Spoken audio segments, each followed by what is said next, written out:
Housing affordability crisis in America as the number of severely cost-burdened people hits a record.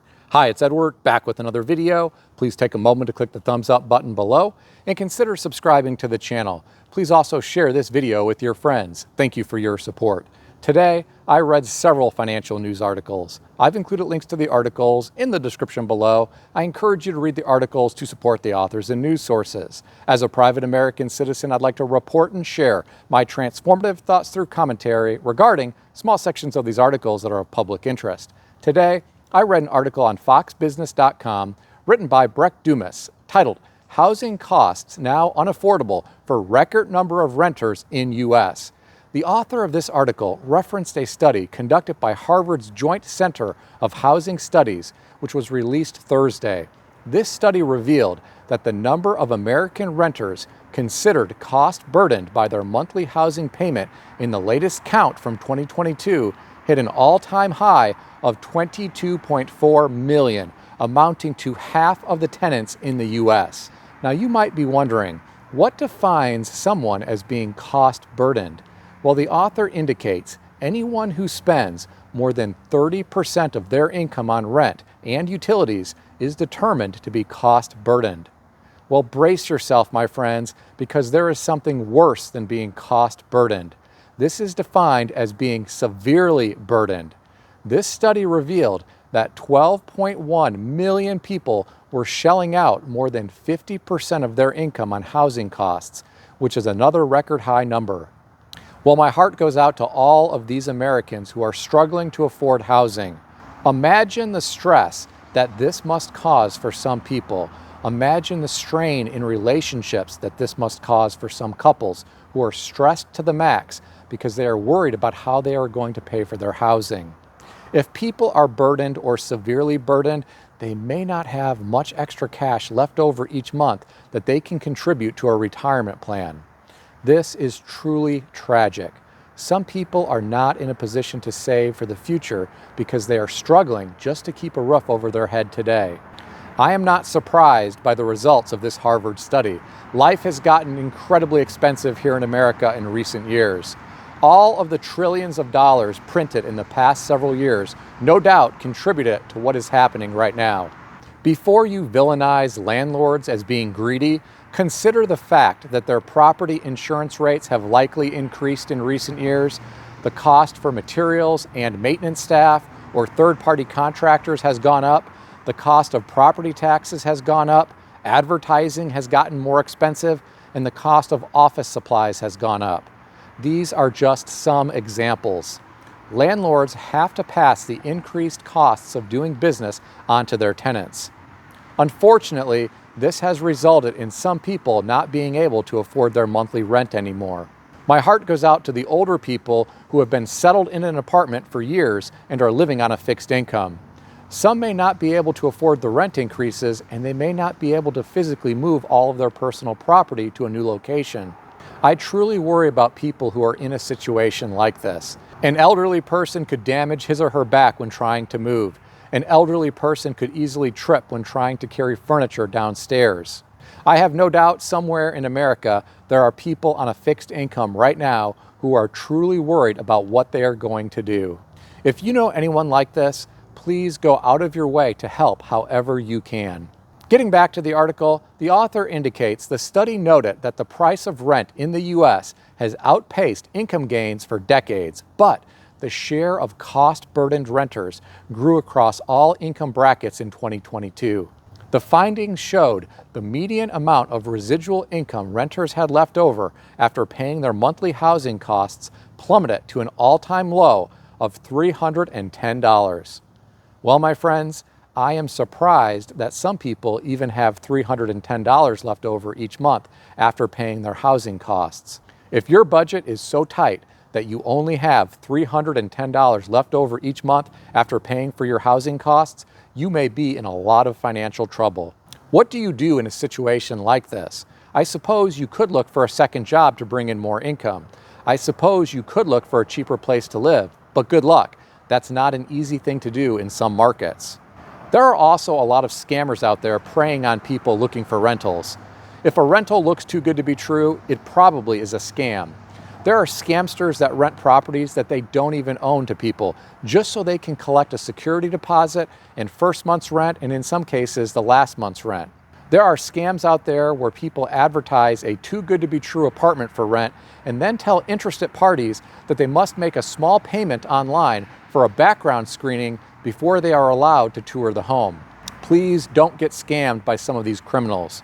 What makes me sick is the fact that these criminals are often preying on desperate people who are already in a terrible financial situation. I hope there is a special place for them down below in the fiery inferno with the red man with horns and a pitchfork. Here's some interesting information reported in this article. The author said data from Realtor.com released this week shows the median price of asking rent ticked down a measly 0.4% year over year in December to $1,713. The good news is this is down 3.5% from its July 2022 peak, but still well above pre-pandemic levels.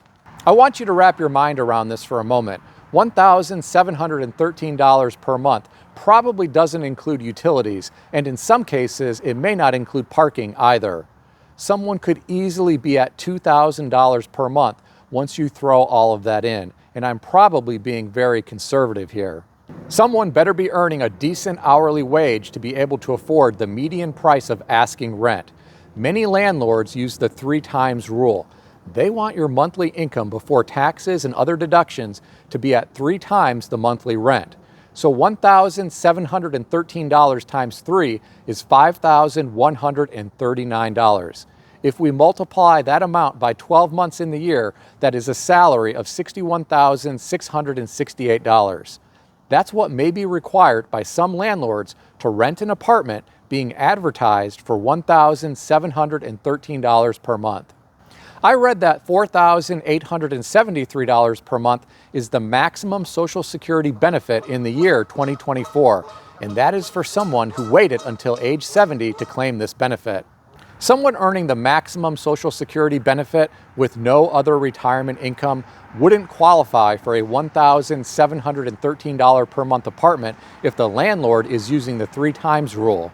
What's sad about this is $1,713 in many cities is only going to get you a studio apartment or a 1-bedroom apartment.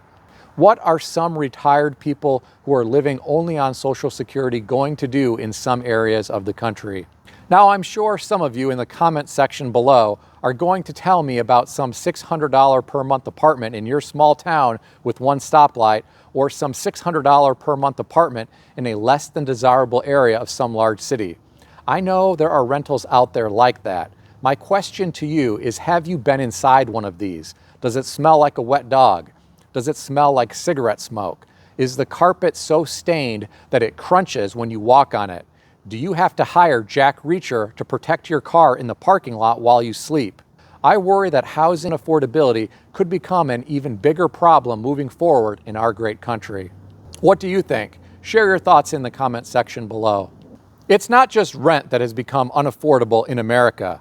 I read an article today on Yahoo Finance written by Jennifer Schonberger titled, "The Threat That High Childcare Costs Pose to the U.S. Economy."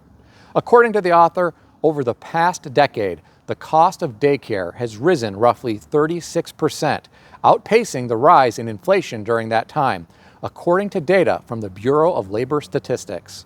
The author went on to say, families spent nearly a quarter of their household income on childcare last year, according to Care.com, with more than a third dipping into savings to pick up the costs. Well, my friends, it is terrible to hear about this. Here is what bothers me the most. Someone who is not earning enough to pay for childcare each month and has to dip into his or her savings is likely not contributing anything towards retirement. Don't get me wrong, it's great that someone like this has some savings. I just worry that some young parents are missing out on the compound effects of early retirement contributions over the long run. Those dipping into savings to pay for childcare probably are not contributing to any type of college fund for their children either. There is another problem with the high cost of childcare. The author indicates that economists and experts believe this could ripple through the labor market and the economy by making it more difficult for some parents to keep working and holding down consumer spending. I can see where they are coming from. I have to wonder how many people prior to having children ever thought about how expensive childcare could possibly get in the future. My heart goes out to these families who are having a hard time with this. Maybe some can rely on parents or grandparents to be babysitters given the high cost of childcare in America. Some people may have to rely on one breadwinner in the family so the other can stay home with the children. The only other options that I can think of are to bring in more income or find ways to reduce other costs in the monthly budget. I have no doubt some people have already tried this and are faced with few options. What do you think? Share your thoughts in the comment section below. Please keep in mind that everything in this video is for entertainment purposes only, and nothing in this video is financial advice or advice of any kind. If you need advice, seek advice from a qualified professional in good standing who puts your interests first and foremost. If you enjoyed this video, consider subscribing to the channel. Please also consider sharing this video with your friends. I want to extend a special thanks to everyone who has subscribed to this channel. I want to also thank all of my channel members. Check out some of the great books that I suggest you consider reading in the description below. I've included Amazon affiliate links to these books. As an Amazon associate, I earn from qualifying purchases. Stay healthy and wealthy. I'll see everyone in the next video.